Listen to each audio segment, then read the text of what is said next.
El tejido adiposo o tejido graso es un tipo de tejido conjuntivo especializado de origen mesenquimatoso que nos ayuda al almacenamiento de triacilgliceroles.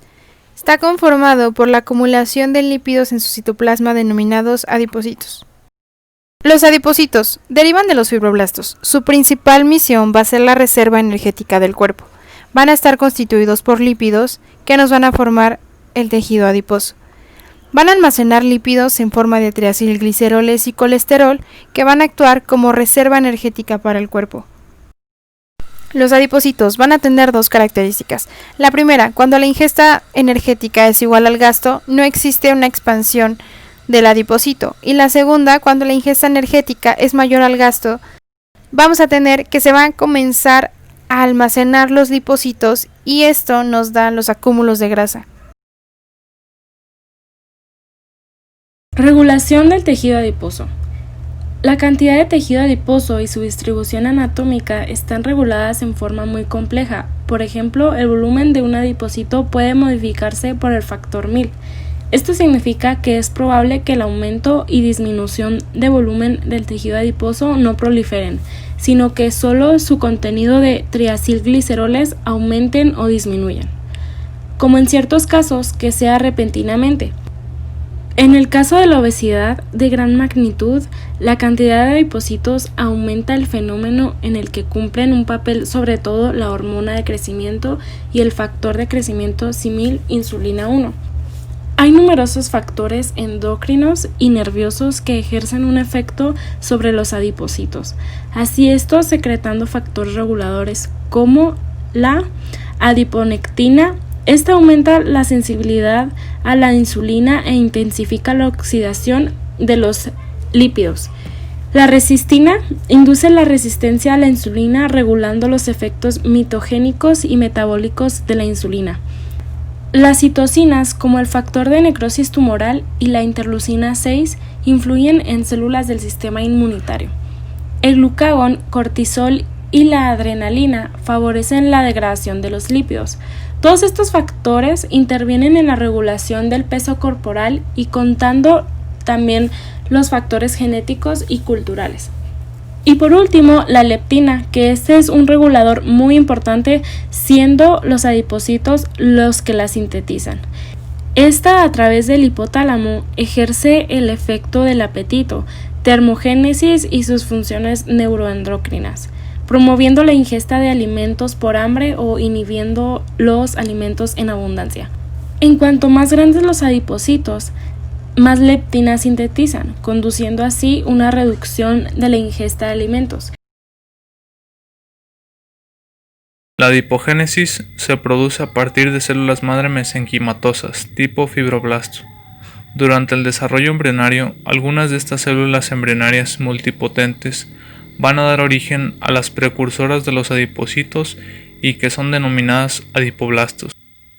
Producto de la división de estos adipoblastos, se obtiene preadipocitos inmaduros que deben sufrir una serie de transformaciones o diferenciación hasta convertirse en adipocitos maduros en los que participa una importante proteína reguladora de genes como lo es el receptor activado por proliferante peroxisómico. La exposición al frío induce un aumento en el marrón, componente del órgano para satisfacer la mayor demanda térmica. En estados de balance energético positivo, el componente blanco se expande para almacenar el exceso de nutrientes. Asimismo, encontramos tres procesos importantes dentro de la adipogénesis, que son la proliferación, o sea el aumento en la cantidad de preadipocitos, la diferenciación, la maduración de células precursoras de adipocitos y la expansión, el aumento en la cantidad de inclusión lipídica dentro del adipocito maduro. El tejido adiposo pardo está subdividido en lobulillos a través de tabiques de tejido conjuntivo, pero el estroma conjuntivo entre las células de un mismo lobulillo es escasa. Entre los adipocitos se halla presente abundantes fibras nerviosas amielínicas adrenérgicas del sistema nervioso simpático. La actividad metabólica del tejido adiposo pardo es regulada en gran medida por la noradrenalina liberada por las terminaciones nerviosas simpáticas, la cual estimula la lipólisis y la hidrólisis de los triglicéridos y aumenta la expresión y la actividad de las moléculas de UCP1 en las mitocondrias. La exposición a temperaturas frías crónicas aumenta las necesidades termógenas de un organismo. Algunos estudios han demostrado que en esas condiciones los adipocitos blancos maduros pueden transformarse en adipocitos pardos para generar calor corporal y viceversa. Este fenómeno, conocido como transdiferenciación, se ha observado en animales de experimentación. La exposición al frío y la actividad física inducen la conversión de los adipocitos blancos a pardos a través de varias vías moleculares. El sistema nervioso central es sensible a las bajas temperaturas, lo que causa un incremento en la estimulación del sistema nervioso simpático noradrenérgico. Tejido adiposo unilocular. El tejido adiposo blanco o unilocular, que forma la grasa blanca, está presente en todos los mamíferos y es el tejido graso predominante. Las células que forman este tejido, los adipocitos, son células redondeadas muy grandes, que poseen una sola y gran gota de grasa, la cual ocupa prácticamente todo el citoplasma, de ahí el nombre de unilocular. Tanto el núcleo como el resto de los componentes citoplasmáticos ocupan un fino espacio periférico, próximo a la membrana plasmática. Solo durante su diferenciación, los adipocitos contienen múltiples gotas de lípidos. Todas esas gotitas de lípidos se condensarán en una sola cuando el adipocito madure. Los adipocitos están separados entre ellos por finas capas de tejido conectivo, formados sobre todo por fibras reticulares, que son secretadas por los propios adipocitos. Además, rodeando al adipocito próximo a la membrana plasmática hay una fina y característica capa de material extracelular, denominada lámina externa, similar a la lámina basal de los epitelios. En el tejido adiposo, entre los adipocitos y en las capas de conectivo, también se encuentran mastocitos, macrófagos, algunos fibroblastos, leucocitos y células precursoras de los adipocitos. Este tejido se localiza en diferentes regiones del cuerpo, y sobre todo en dos regiones, la subcutánea y la abdominal. Además hay depósitos en la piel y en la médula ósea. Existen zonas de alta acumulación de adipocitos que suelen tener diferentes localizaciones en hombres y en mujeres.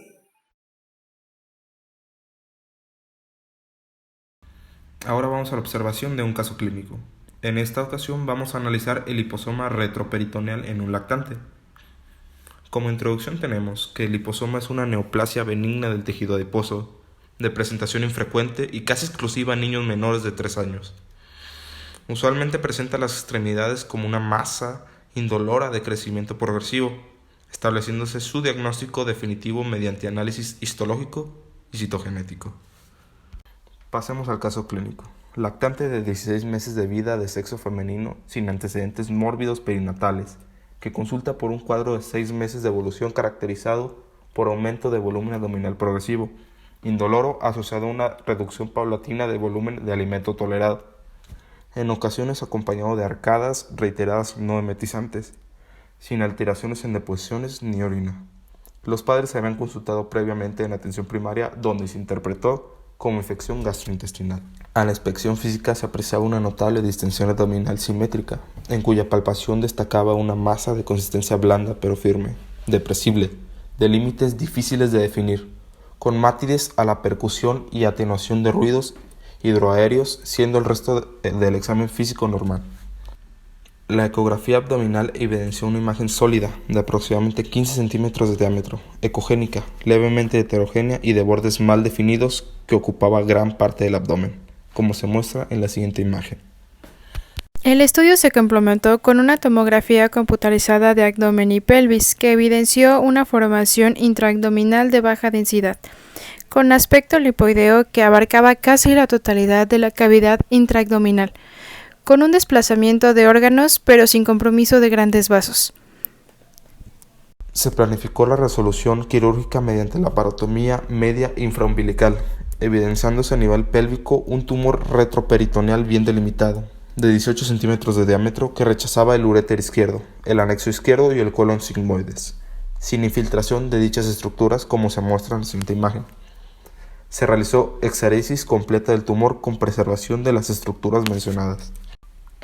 El examen macroscópico mostró un tumor ovoide de 1300 gramos que medía 18 por 13 por 8 centímetros, de superficie lisa parcialmente cubierta por serosa pardo blanquecina con leve aspecto congestivo, siendo la superficie contralateral lisa, pero mayoritariamente abollonada, como se muestra en la siguiente figura. Al corte se apreció un tumor sólido, multinodular, homogéneo, de aspecto carnoso blanquecino amarillento, como se muestra en la figura B. El examen microscópico destacó una lesión neoplásica formada por numerosos adipocitos en distintos grados de maduración, con una rica red vascular capilar, y numerosos tabiques fibrosos finos interpuestos, como se alcanza a apreciar en la figura A y B, compatible con lipoblastoma retroperitoneal. En este caso no fue necesario el estudio citogenético. La recuperación de la paciente fue satisfactoria, siendo dada de alta al cuarto día postoperatorio. En el control clínico, 15 meses más tarde, la paciente se encontraba totalmente asintomática con una ecografía normal.